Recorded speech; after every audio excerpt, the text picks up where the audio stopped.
From school lessons, we know that labor turned a monkey into a human. In reality, humans became the rulers of the planet thanks to a multitude of factors that came together in a single chain. This process was influenced by climate changes, competition with other species, and, interestingly, food. So, in today's episode, we'll tell you about what people really ate in ancient times and how dietary features impacted the development of humanity. You'll also learn about unusual ingredients and substances consumed as food, unique discoveries, and facts related to people's eating habits from the Stone Age up to the present day. Subscribe to our channel, and you'll be the first to know about new episode releases. By liking and commenting on the videos, you can help develop the channel and introduce it to a large number of science enthusiasts from different countries. From a modern person who has access to the most diverse products from around the world at any time, it's extremely difficult to imagine what our distant ancestors ate. Even proponents of the so-called paleo diets don't fully understand the basics of Stone Age human nutrition. Meanwhile, a special diet is one of the main reasons for our species' superiority over animals and other human species. Scientific research shows that about 2/3 of the diet of our distant ancestors, the Cro-Magnons, consisted of plant-based food. This became one of the reasons for their victory in the competitive struggle with another species of ancient humans, the Neanderthals, who mainly ate meat. At the same time, Cro-Magnons developed technologies for producing and obtaining food, while Neanderthals mostly adapt to changes in the surrounding world.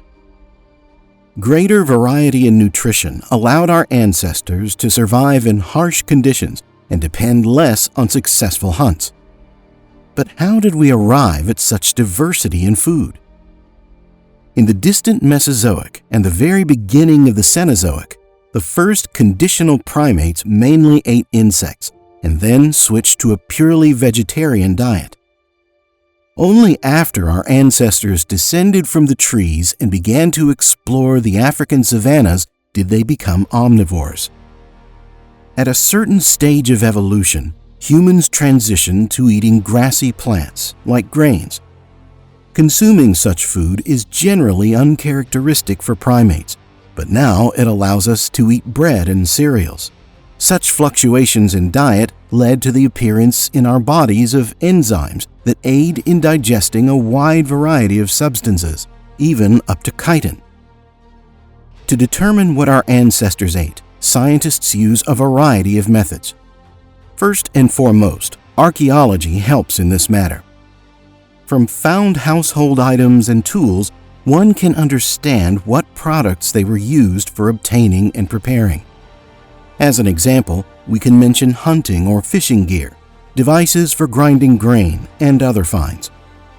Also, at ancient human sites, animal bones with traces from various weapons and tools are often found. From them, one can understand what animals the inhabitants of a particular area hunted. Despite the fact that it was our ancestors who actively consumed various grain crops as food, the oldest known porridge was prepared by Neanderthals. Now, it's impossible to say for sure whether they baked the dish from ground grain or boiled it. It's also unclear whether they invented porridge themselves or copied it from their competitors, the Cro-Magnons. A huge benefit, without knowing it, was provided to archaeologists by the famous Iceman Otzi. We've talked about him multiple times in our previous episodes. The frozen mummy found in the Alps, among other things, told scientists what Europeans ate 5,000 years ago. Analysis of the contents of his intestines and stomach showed that shortly before his death, Otzi consumed roots, bran, as well as chamois and deer meat.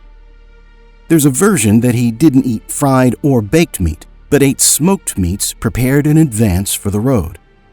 And even now, various smoked meat products like jamón are traditional dishes in local cuisine. Another one of the most reliable ways to study the paleo diet is the analysis of teeth from different human species from various places and eras. It's very fortunate that human teeth, which are essential for questions of nutrition, preserve well. First, teeth in different animals, including primates, are adapted for eating certain foods. They differ in shape and size. For example, in primates that mainly eat fruits, teeth are sparse and smooth. If the basis of the diet is nuts, then chips and scratches remain on the teeth. Using modern methods, it's possible to fairly accurately determine the composition of food remnants preserved between teeth. And from surfaces accumulated in tissues and bones, one can understand what food most often entered the diet of ancient humans. If the diet included a large amount of legumes, then tissues contain a high amount of vanadium. And with constant meat consumption, zinc accumulates in the human body. This is evidenced by the high content of this metal in Neanderthal remains. Often, as a result of such analysis, quite interesting facts about the lives of our distant ancestors and their relatives come to light. For example, at the site in Dolní Věstonice on the territory of modern Czech Republic, where remains of at least 35 ancient humans were found, one individual attracted the attention of the entire global scientific community. After conducting an isotopic analysis of his femur, it turned out that this man consumed seafood for most of his life. Recall that during the end of the Ice Age in this area, as now, there were no seas. Taking into account the presence of a glacier, the Alpine mountains, and other obstacles, this person traveled from the sea to Dolní Věstonice across practically the entire inhabited Europe of that time. Late Australopithecus Homo sediba from South Africa also attracted scientists' attention with their unusual diet.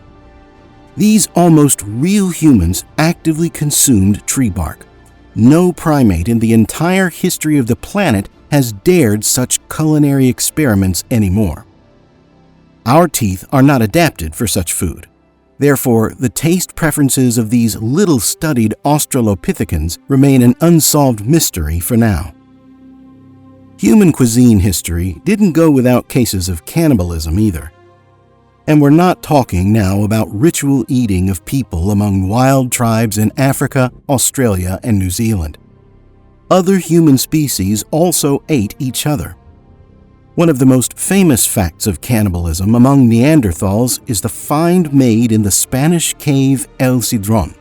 Here, bones of 13 individuals of different sexes and ages were found with clear traces of human teeth. Scientists assume that as a result of prolonged failures in hunting, one group of Neanderthals attacked their neighbors. It's also possible that the victims of the cannibals were their own tribesmen. Of course, huge changes in the human diet are connected with the taming of fire. The first use occurred more than 1.5 million years ago by Homo habilis in Africa. But there are only about 20 finds over the next million years indicating that humans used fire. With about the same frequency, modern great apes use it. For example, chimpanzees can follow a fire in the savannah, eating dead rodents. Humans truly began to use fire in everyday life on a permanent basis about 350 to 400,000 years ago. Remains of hearths in deposits are found throughout the inhabited world of that time. Apparently, then humans learned to independently obtain and actively use fire for heating, protection, and, most importantly, for cooking food. About another 3,000 years later, the consumption of more caloric and easily digestible thermally processed food affected people's appearance. Their jaws and teeth significantly decreased, as well as their rib cage and abdomen. This means that 50 to 80,000 years ago, modern-type humans appeared, and their body structure largely reflected a special type of nutrition. It's unknown whether the invention of refrigerators will affect us in the same way. Now, the overwhelming majority of the planet's population has the ability to store any food for the future. Of course, people in different eras used cellars, ice houses, and simply buried surplus prey in permafrost soil. But the ability to preserve any products in a refrigerator right in your kitchen appeared only about 150 years ago, and it's still difficult to talk about any global consequences. In the past, people tried to eat all products that could spoil in a short time.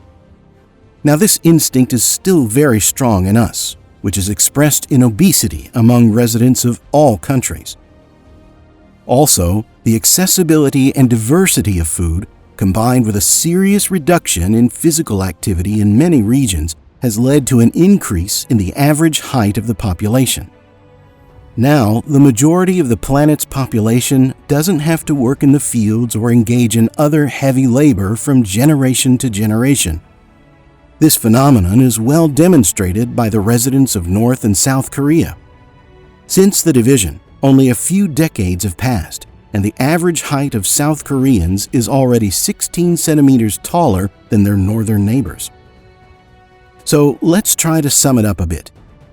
Probably, it's worth saying that modern paleo diets differ greatly from the real diet of primitive people. Also, proponents of this unusual way of eating need to remember that most of our ancestors rarely lived even to 30 years. Of course, this was influenced not only by their nutrition, but still, modern cooking technologies allow us to eat healthier and more balanced food. Don't forget that any diet is strictly individual and can affect each person differently. In general, the real paleo diet largely depended on the region where people lived and the level of technological development. The transition to meat-based food greatly influenced the development of our brain. Especially important was the fact that at a certain point, our food began to be prepared using fire. Since humans initially settled along sea coasts and river flows, a significant part of their diet consisted of fish and seafood. True, with the melting of glaciers, huge territories of the then inhabited world ended up underwater, which greatly complicates full studies of their way of life and dietary features. But it's certain that rivers and seas provided people with the most diverse products, from algae and mollusks to the meat of waterfowl and marine animals. Oysters themselves, just 300 years ago, were much more widespread and considered exclusively food for the poor. As people settled deeper into the continent, they continued to improve and diversify their diet. Our ancestors, unlike pure carnivores, the Neanderthals, continued to eat fish, adding roots to their diet, and didn't forget about hunting various game. Separately, it's worth mentioning a certain type of products that served not only for nutrition. We're talking about alcohol and various intoxicating substances. There's an as yet unconfirmed opinion that even wild grains were first cultivated by humans, not for bread, but for making a beverage like beer. The first evidence of alcohol consumption by humans dates back to the Stone Age. The first brewed beer also dates to the end of this historical period. Probably, our ancestors first experienced intoxication thanks to fermented berries, fruits, or honey. But then, it wasn't an infrequent phenomenon and more likely related not to everyday feasting, but to some mystical and spiritual practices.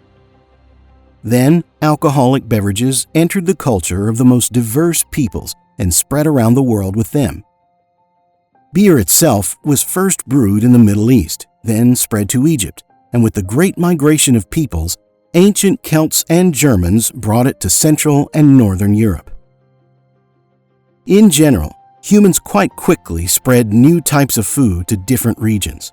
Let's try to briefly outline the main stages of humans mastering various food products.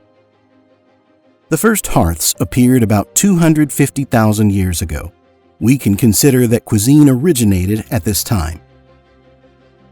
170,000 years ago, people in Africa baked starchy tubers, and already 140 to 150,000 years later, they learned to make flour from grains. 12,000 years ago in China, they began to grow rice, although there are unconfirmed data that this happened several thousand years earlier in Korea. There are also research results showing that all modern rice varieties descended from the same domesticated plant. At the beginning of the Neolithic, about 8 to 9,000 years BC, in different corners of the world, the domestication of various plants began. In the Middle East, people grew figs, in the Mediterranean, olives, in South America, potatoes, and in Papua New Guinea, bananas. Around 7,000 years BCE in China, irrigation and artificial fires were actively used in rice cultivation, and they also actively consumed alcohol obtained by fermentation. Similar technologies were used in ancient Egypt and Mesopotamia. At the same time, the first wheat fields appeared in Syria, and on the territory of modern Mexico, plants similar to corn. In the 5th to 6th millennia BCE on the Caucasus, they began to grow grapes and make wine from them, and in Poland, cheese appeared. In America at this time, they actively grew beans and obtained modern corn varieties. According to some data, rice reached India, and in Mesopotamia, cattle were domesticated. In the period from 4.5 to 3.5 thousand years BCE in Egypt, bread leavening was used.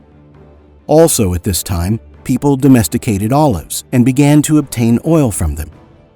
Watermelons, which were initially grown only in Central Africa, began to be cultivated in the north of the continent and in Southwest Asia. About 4,000 years BCE in Mesopotamia, on the territory of modern Iraq, a poem dedicated to beer was written. This work shows that this beverage was actively consumed by ancient Sumerians. Another 500 years later, beer appeared on the territory of Iran. The Chinese at this period began to breed carp. 3,000 years BCE, in the Middle East and Egypt, winemaking developed. Also, the Egyptians at this time learned to make palm oil. In North America, they began to grow sunflowers, and Celts and Germans brought beer to Northern Europe.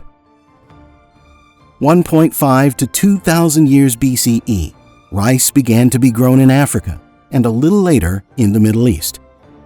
Around the same time in Western Asia, they began to cultivate cucumbers. The conquests of Alexander the Great in the 1st century BCE allowed the Romans to learn about rice, but they didn't start growing it themselves, preferring to import rice wine from other regions. Alexander also brought citron seeds, the ancestor of many modern citrus fruits, to Greece and Palestine. This list could go on for a very long time. Over the course of their existence, humans have invented a huge number of the most unusual food products: condensed milk, ice cream, instant noodles. And in 2013, the first hamburger patty was synthesized from molecules.